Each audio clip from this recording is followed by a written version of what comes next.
চিকু বান্টি, তোমরা দুজন দাদু দিদাকে কিন্তু একদম বিরক্ত করবে না, ভালো বাচ্চাদের মতো থাকবে।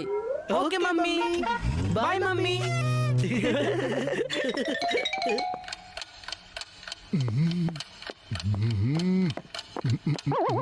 আমরা চলে এসেছি দাদু।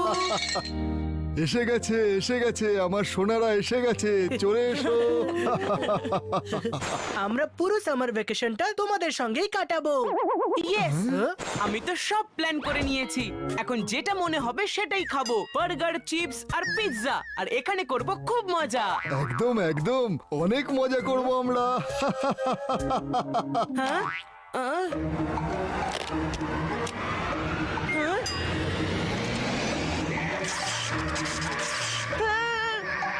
মাম্মি, মাম্মি, মাম্মি, হলো? এটা কে? এটা হলো তোমাদের দিদা বান্টি।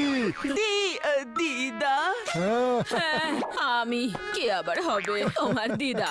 তুমি আমায় ভুলে গেলে। ভুলে যাইনি, ও আসলে ভয় পেয়ে গেছে। চুপ কর চিকু।